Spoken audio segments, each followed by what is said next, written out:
Friends, gather round, for we're about to delve into the dumpster fire that is Trump's trade war. It all started, as most terrible ideas do, with a tweet. Then, on April 2, 2025, amidst the wilting roses in the White House garden, Trump unleashed a tidal wave of tariffs on almost every single product entering the US. We're talking a whopping 20% on goods from the EU, a staggering 34% on anything coming from China, and a mind-boggling 46% on goods from Vietnam. It's like he looked at the global economy and said, "Hold my beer."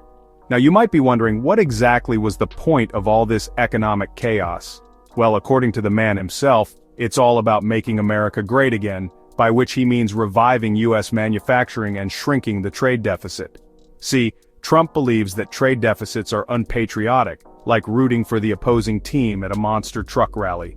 He seems to have missed the memo that trade deficits often mean a country is importing goods and services it needs or wants, boosting its own economy in the process. Trump's protectionist policies fly in the face of a little thing called the theory of comparative advantage. It's a fancy way of saying that countries should focus on producing what they're good at and trading with others for the rest.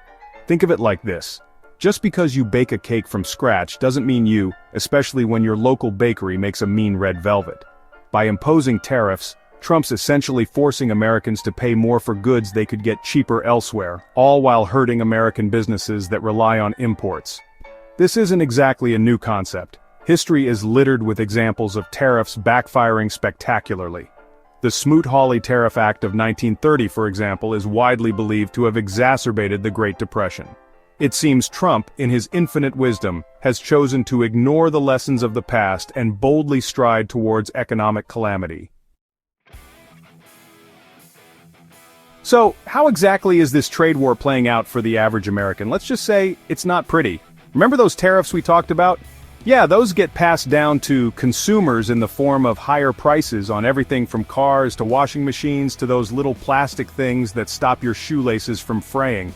Analysts estimate that these tariffs have increased household spending by a whopping 2.5%.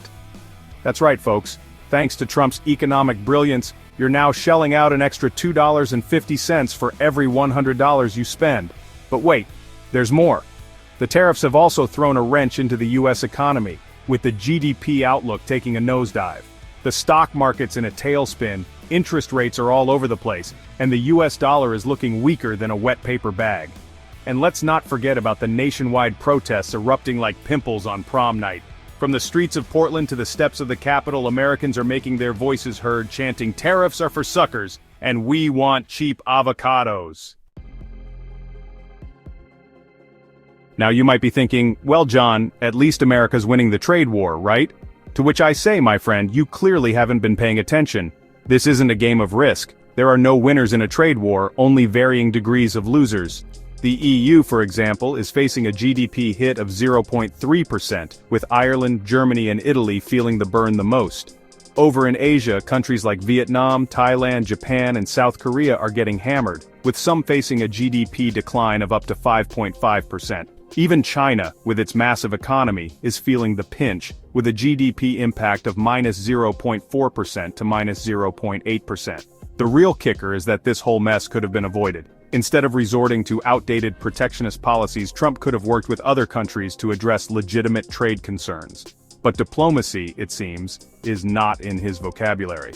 So here we are, on the brink of a full-blown global trade war, staring down the barrel of a recession with nothing but our overpriced washing machines and a vague sense of dread to keep us company. Thanks, Trump.